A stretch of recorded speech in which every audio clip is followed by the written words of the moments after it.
में अंगद की अहम भूमिका थी। वह शक्तिशाली राजा बाली का पुत्र थे जिसने श्री राम से पहले ही रावण को बुरी तरह पराजित कर दिए थे।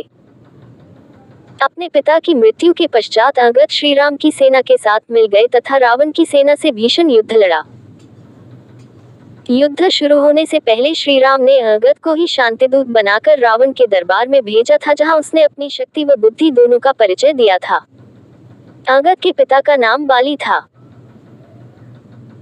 बाली किष्किंधा के राजा होने के साथ साथ अत्यंत बलशाली थे तथा उन्हें वरदान प्राप्त था कि जो कोई भी उससे युद्ध करने आएगा तो उसकी आधी शक्ति बाली के अंदर आ जाएगा। अपनी इसी शक्ति के कारण बाली ने लंका के राजा रावण को हराकर 6 माह तक उसकी बेइज्जती की थी।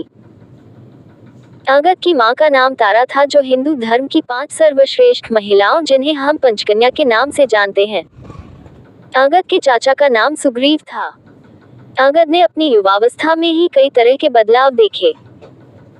एक दिन उन्हें सूचना प्राप्त होती है कि उसके पिता बाली का मायावी राक्षस के द्वारा वध कर दिया गया है तथा उसके चाचा सुग्रीव किष्किंधा के राजा बन चुके हैं। उसके कुछ दिनों के पश्चात अंगद के पिता जीवित लौट आते हैं तथा सुग्रीव को देश से निकाल देते हैं तथा पुनः किष्किंधा के राजा बन जाते हैं। इसके बाद अंगद के चाचा बाली से छुपकर ऋषयमुख पर्वत पर रहने लगते हैं, जहां उसके पिता ने सुग्रीव पर नजर रखने का कार्य सौंपे होते हैं। एक दिन अंगद आकर अपने पिता को सूचना देते हैं कि सुग्रीव से मिलने अयोध्या के दोनों राजकुमार श्री राम व लक्ष्मण आए हैं।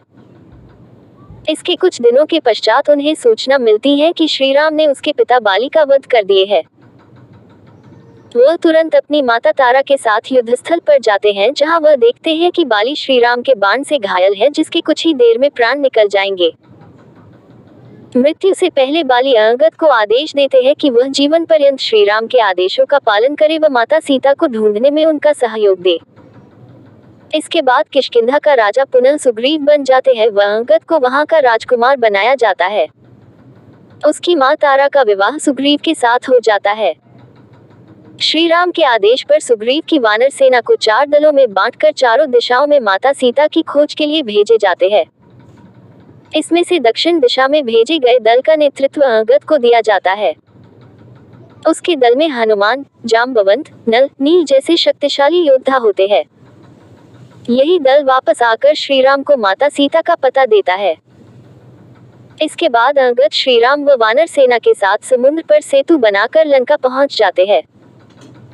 वहां श्री राम रावण से युद्ध करने से पहले अंगद को शांतिदूत बनाकर रावण के दरबार में भेजते हैं। श्री राम अंगद को परामर्श देते हैं कि वह रावण तक उनका शांति संदेश उचित माध्यम के साथ पहुंचा दे तथा उसके ना मानने पर उसे श्री राम की चेतावनी भी बता दे। अंगद श्री राम का शांति संदेश लेकर रावण के दरबार में जाते हैं तो उसे बैठने तक को स्थान नहीं दिया जाता। ये देखकर वह अपनी पूंछ को बड़ा करके रावण से भी ऊंचा अपना स्थान बना लेते हैं तथा वहां बैठकर श्री राम का संदेश पढ़ते हैं। वह रावण को माता सीता को सम्मान सहित लौटा देने व श्री राम की शरण में जाने को कहते हैं। रावण अंगद का परिचय जानकर उससे सहानुभूति जताता है तथा उसके पिता की मृत्यु का प्रतिशोध श्री राम व सुग्रीव से लेने में सहायता करने का प्रस्ताव रखता है। इसके साथ ही वह अंगद को किष्किंधा का राजा बनाने को भी कहता है। अंगद रावण के इस प्रस्ताव को निर्लजता के साथ ठुकरा देते हैं तथा रावण सभी के सामने अपमान करता है। इससे क्रोधित होकर रावण श्री राम के शांति संदेश को ठुकरा देता है। तब अंगद रावण को श्री राम की चेतावनी पढ़कर सुनाते हैं। वह कहते हैं कि अब उसका अंत समय आ गया है, वह श्री राम उसका सेना सहित वध कर देंगे। इसी के साथ अंगद भरी सभा में सभी को चेतावनी देते हैं कि यदि अभी भी कोई श्री राम की शरण में जाना चाहता है तो चला जाए, अन्यथा बाद में किसी के भी प्राण नहीं बचेंगे। रावण के दरबार में सभी योद्धा एक छोटी आयु के वानर के द्वारा ऐसी बड़ी बड़ी बातें करने पर उसका उपहास करते हैं।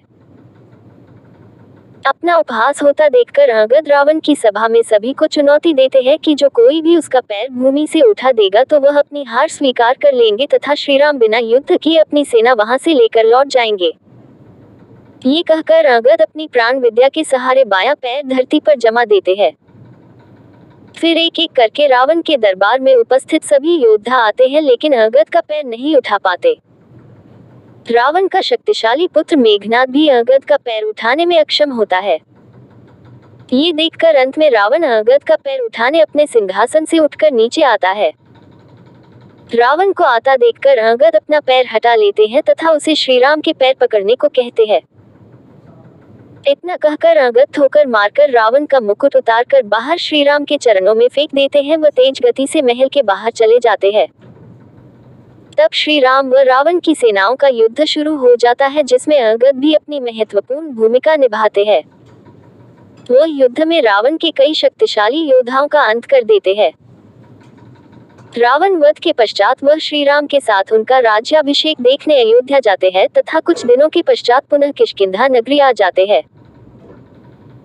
इसके कई वर्षों के पश्चात जब श्री राम सरयू नदी में समाधि लेने वाले होते हैं, तब उसके चाचा सुग्रीव अंगद को किष्किंधा का राजा बनाकर स्वयं जल में समाधि लेने चले जाते हैं। इसके कई वर्षों के पश्चात अंगद ने शांतिपूर्वक अपने प्राण त्याग दिए थे।